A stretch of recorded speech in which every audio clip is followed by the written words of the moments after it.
Who had access to your bag this morning? Adiz was shaking now. My bag was with Zubi for a few minutes while I used the toilet. But Zubi won't. He would never.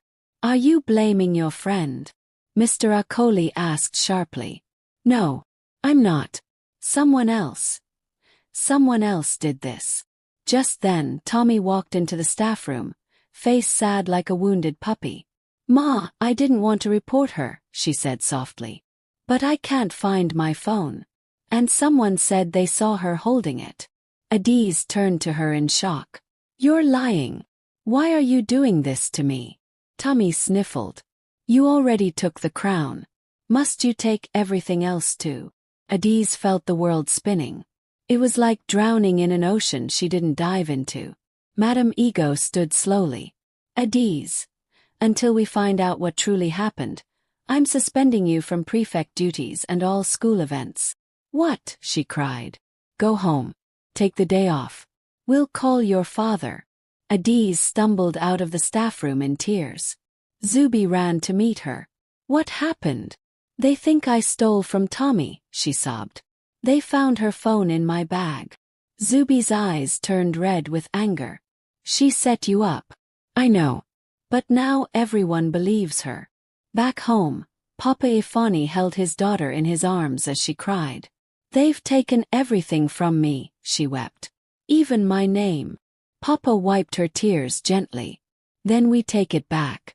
The truth always finds light. But inside Tommy's room, laughter filled the air. She dropped a second red phone into her drawer and whispered to herself. Let's see how a dark queen survives this one. But what Tommy didn't know was that someone had seen everything. And very soon the shadows would start to speak. Adiz stayed home the next day. Her school bag sat untouched by the door. Her books lay open but unread. She sat on the floor beside her bed, crownless, broken. They believe I'm a thief, Papa, she whispered. All because of my skin. 'Cause I won. Because I dared to shine.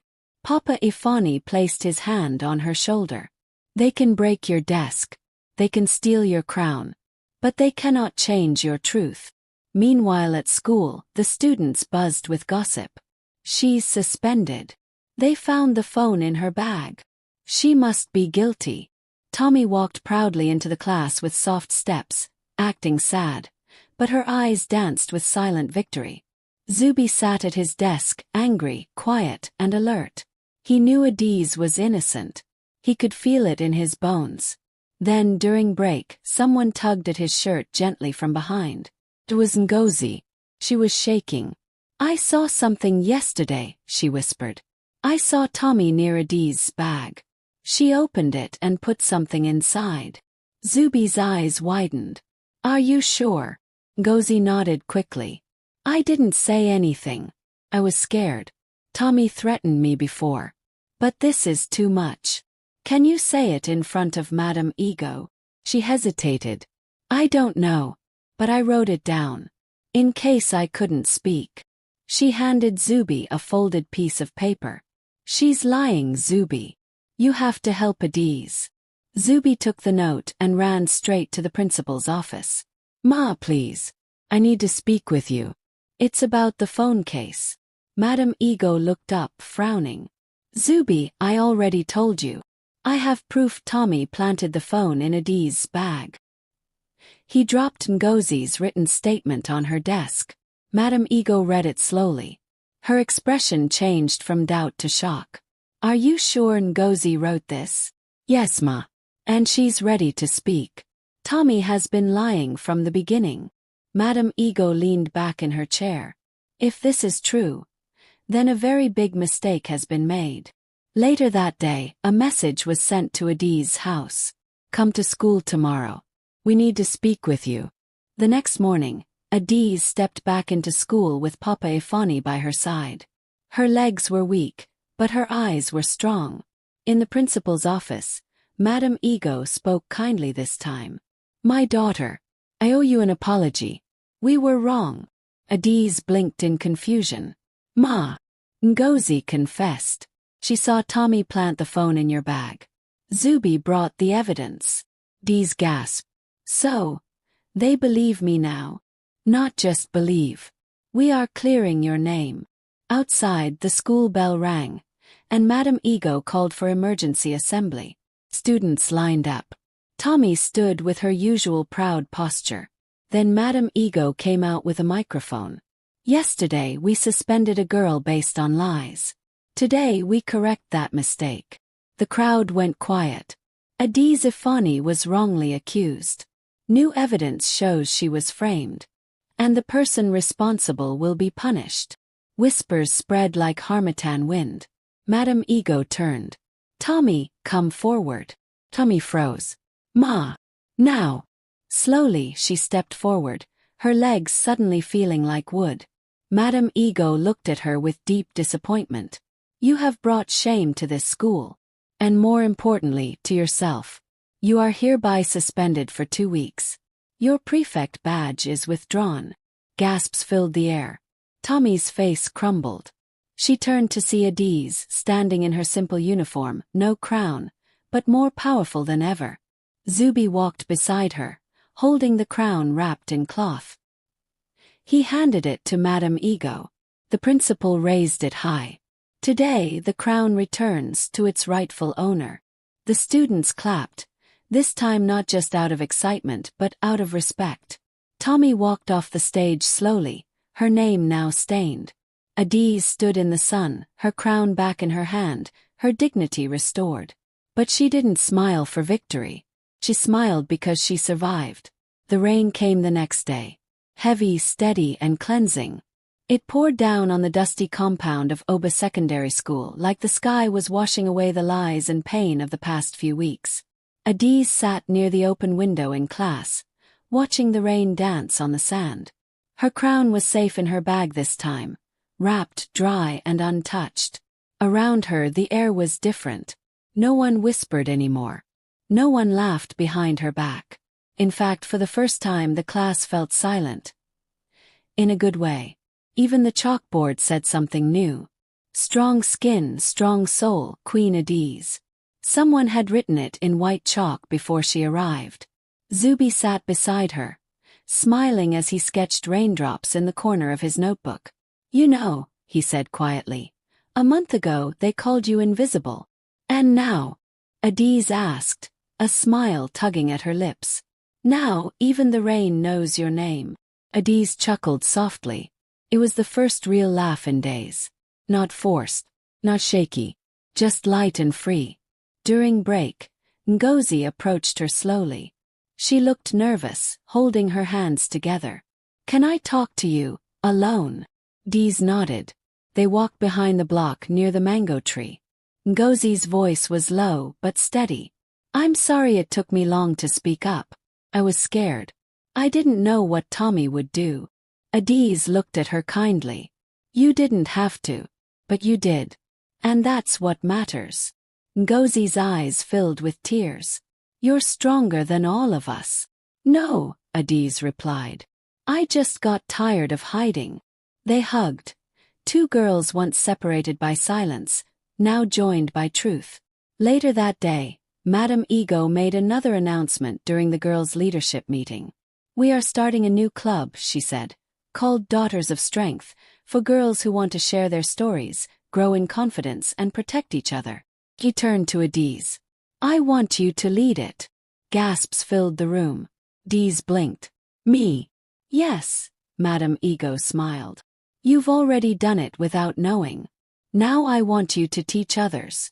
That evening, Papa Ifani was waiting at the door when she got home. He held a small nylon bag with something inside. Your late mother made this before she died, he said. I've been keeping it for the right time. Adiz opened the bag.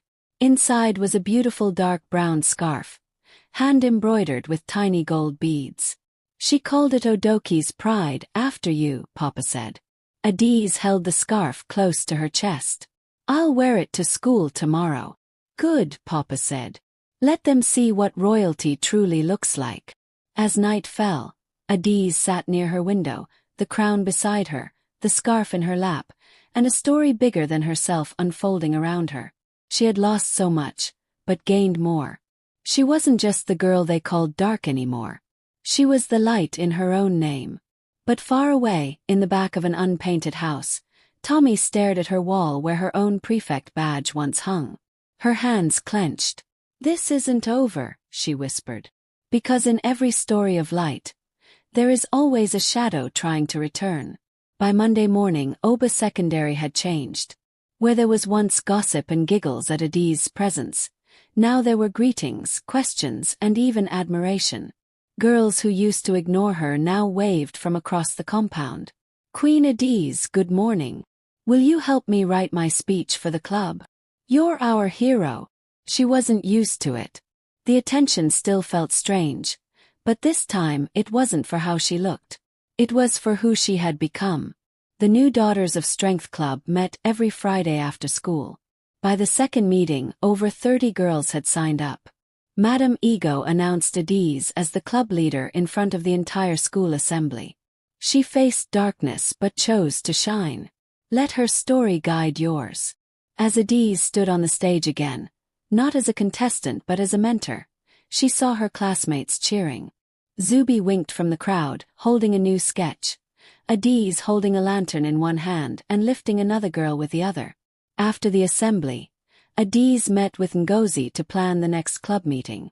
"We should talk about how to stay strong when people laugh at you," Ngozi suggested. "Most girls in the club have faced that."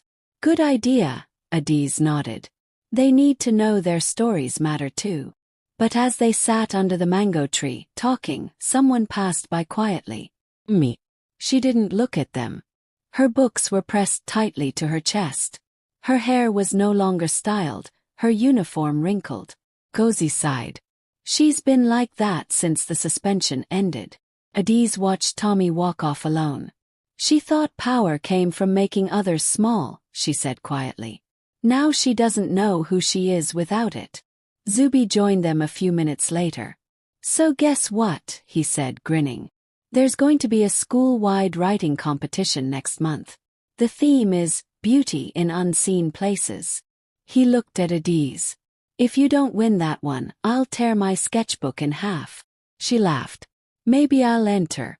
But this time I'm writing as me. Not to prove anything." Later that afternoon, as Adiz returned her books to the library, she found something strange on her table. Note. Her hands froze. She opened it slowly. "I didn't hate you because you were dark. I hated you because you reminded me of who I was before I changed to please everyone. I don't know who I am without their approval. I'm sorry. But I don't know how to stop being who they expect me to be." Adiz read it twice, her heart heavy. "Me." She folded the note gently and placed it into her book. She didn't tell anyone about it. That night she sat by the window, holding her mother's scarf again, thinking about how pain turned some people bitter and others brave. She had been both. And now she was more. But as light grew around her, something deeper was also rising. Not just anger, not just jealousy, but envy from people who smiled to her face. And the next storm wouldn't come with thunder. It would come with silence. And betrayal from someone she never suspected. The morning was bright, and the mood in Oba Secondary School was brighter. The Daughters of Strength Club had grown fast. Too fast. By Wednesday, over 60 girls had registered, including seniors and juniors. Even girls who once laughed at Adiz now wanted to sit close to her. "Adiz, you inspire us. You're our voice. Can you help me write a poem for my speech?" Adiz smiled politely, helped where she could, but deep down, she was starting to feel something she couldn't explain. "It's like they love the story of me, but they don't know me," she whispered to Zubi one day under the tree. Zubi nodded. "They're following your light. But not all light chasers are loyal." "What do you mean?" "Some are clapping for you, waiting to take your place." Adiz looked at him. "You think someone's pretending?" Zubi folded his sketchbook. "Just be careful who you trust now." That was when Amina entered her life. Amina was new. A transfer student from Nsukka. Light-skinned, tall, soft-spoken and smart. She joined the Daughters of Strength Club and instantly became popular. Her voice was gentle. Her handwriting perfect. She always carried books. Teachers liked her. Students admired her. First, Adiz liked her too. "You speak so well," Adiz said after Amina's first speech in the club. "Your story about growing up with albinism and being called names was powerful." Amina smiled shyly. "Thank you. That's why I joined. I want to grow like you." Zubi watched her carefully. "She's nice," Adiz said. "Too nice," Zubi replied. But Adiz ignored the warning. She started spending more time with Amina, planning club meetings, sharing ideas, even helping her settle into the school. One afternoon, after a long club session, Amina asked, "Do you ever feel tired of being perfect?" Adiz blinked. "I'm not perfect. But everyone sees you that way. Doesn't it scare you that they'll stop clapping one day?" Adiz didn't know what to say. That night, she sat on her bed, staring at the folded apology note from Tommy, and now wondering if Amina's kindness was real, or if it was wearing a mask. The next day, something strange happened. A poster for the school's writing competition was pasted across the walls. But the design, the title, the words, were copied directly from Adiz's personal notebook, her draft entry. And the name on the poster, written and designed by Amina Ibe. Adiz stood frozen, staring at it. Zubi stormed up behind her, furious. "She stole it. This is your design." Ngozi ran over, panting. "Adiz, someone found your notebook in the girls' toilet. The pages were torn out." Adiz's breath caught in her throat. Her fingers shook. The betrayal didn't sting because it came from an enemy. It stung because it came from a friend who smiled with sharp edges. Adiz stood frozen in front of the poster board, her eyes locked on the bold words. Written and designed by Amina Ibe. But every single line, every shade of the title design was hers. Her work, her idea, her story. Zubi stood beside her, fists clenched. "This is your handwriting turned into print. Your story." She didn't even bother changing the theme. Adiz blinked slowly. Her heart wasn't racing this time. It was sinking. Ngozi arrived with the torn notebook pages in her hand, her face pale. "I found them in the girls' toilet. Someone stuffed them under the sink behind the mop bucket." Adiz took the pages gently and sat on the nearest bench. The edges were soaked, but her words were still readable. She recognized the paragraph, the one about being laughed at for her skin and still learning to love herself. Amina had copied it word for word. Zubi paste. "We need to tell Madam Ego. She'll fix this." But Adiz shook her head. "I want to talk to her first." "Who?" "Amina." At break, Adiz waited near the back of the school hall where she knew Amina liked to read. Amina came in, holding a bottle of water and a folder. She stopped when she saw Adiz. "Hi," she said casually. Adiz stood. "Why?" Amina blinked. "Why what? Why did you copy my work?" Amina's smile faded slowly. She sighed and looked away. "Because I was tired of being in the background." Adiz stepped forward. "But I trusted you." Amina looked back at her, something bitter in her eyes. "You don't understand, Adiz. You walk through this school and everyone parts like your Moses. Even your skin, dark as it is, gets more love than my silence ever got. So you stole my words. I made them better." That broke something inside Adiz. She stared at the girl who had once called her inspiring, now unmasked. "You don't need to silence others to be seen." Amina bit her lip, suddenly nervous. "Are you going to report me?" Adiz's voice was calm. "No." Amina looked surprised. "Why not?" "Because I want the truth to expose itself. Just like it did with Tommy." And Adiz walked away. But Zubi had already gone ahead. He had taken the torn pages and gone straight to Madam Ego. By afternoon, Madam Ego called both girls into her office. She held both the contest poster and the soaked notebook pages. "Amina," she said sharply, "explain this."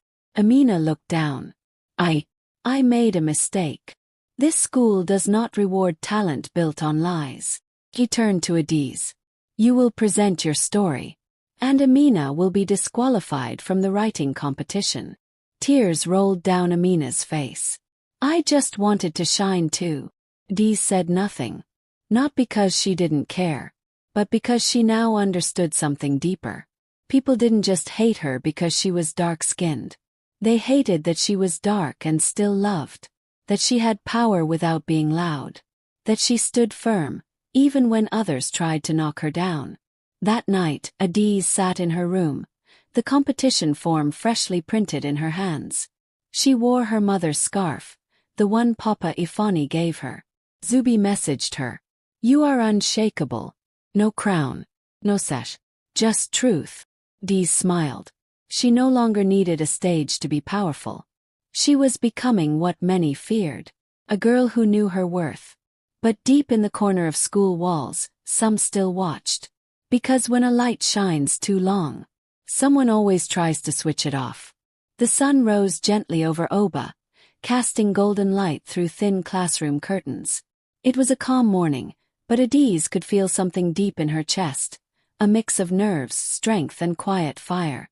Today was the writing competition. She had rewritten her piece from scratch the night before. The pages still smelled of pen ink and hope. Papa Ifani saw her off to school, pressing her shoulder gently before she left. Write like you're writing for every girl who never had the chance. Adiz nodded, her mother's scarf tied proudly around her neck. At school, the hall was already arranged. Chairs lined up, teachers at the back, students on one side, guests on the other.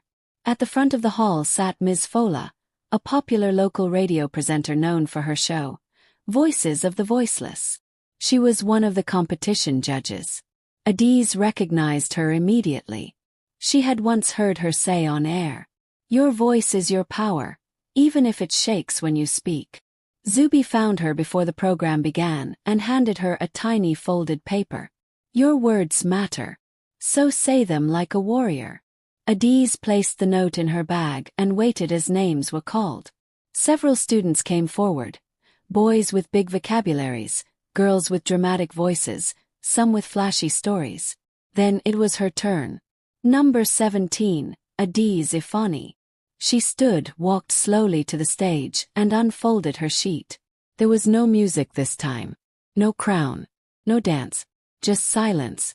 Then she began. They said I was too dark to shine. They said people like me stay in shadows.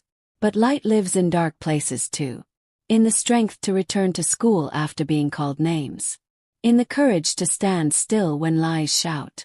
In the beauty of skin that looks like rich soil. The same soil kings are buried in. The room was quiet. Some jaws dropped. Some eyes filled with tears. I do not beg to be loved. I do not fight to be noticed. I only want the world to see that I am already enough.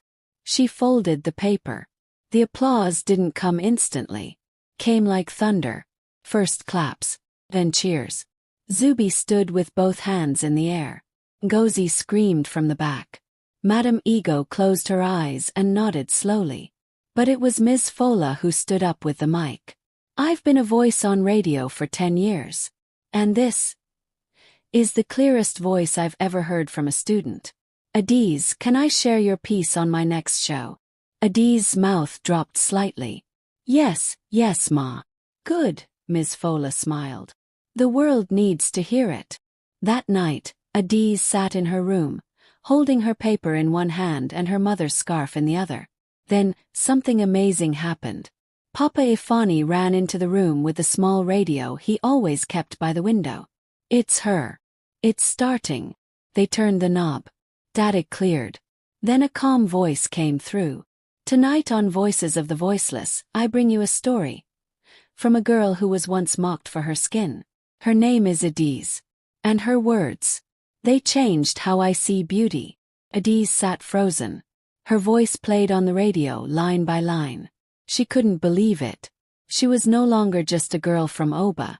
She was now a voice beyond her town. But as her story reached ears across villages, a shadow listened too. Me. Alone in her room. jaw clenched, radio low. She's still rising, she whispered. She picked up her phone and sent a message. I need your help. She's becoming too powerful. The reply came quickly. Say no more. I've handled girls like her before. A new character was about to enter Adi's life. One with darker plans. And the battle ahead would not be for a crown. It would be for her future. The world around Adi's began to shift. After her radio feature aired, everything changed. Strangers waved at her in the market. Mothers pointed her out with pride. One woman even stopped her father's kiosk to say, "That your daughter? The one with the poem. God bless her, oh. She's a gift." Adiz began to realize. Her voice had left Oba. She had become more than a girl with dark skin. She had become a symbol. At school, students now formed circles around her during break to ask about writing, confidence, and how to speak up. The Daughters of Strength Club doubled in size again. Madam Ego called her in and handed her a sealed envelope. An invitation, she said, smiling. The state wants you to speak at the upcoming Girls Empowerment Forum in Enugu. You'll represent our school. Adi's eyes widened. Me. Speak in front of important people. Yes, because you've already done it without a microphone. Now it's time to hold one. Zubi shouted with joy when she told him. From crown to radio to stage. This is just the beginning. But far away, in the empty hall behind the JSS3 block, Tommy sat on a desk, scrolling on her phone. Her face was cold. Her eyes sharp. She had made the call. Sent the message. And now? The plan was already moving. That same day, the school announced a new transfer student, a girl from a prestigious school in Abuja. Her name? Jessica Obi. Light-skinned. Pretty. Polished. And when she walked, she didn't walk, she glided. Her first day was calm.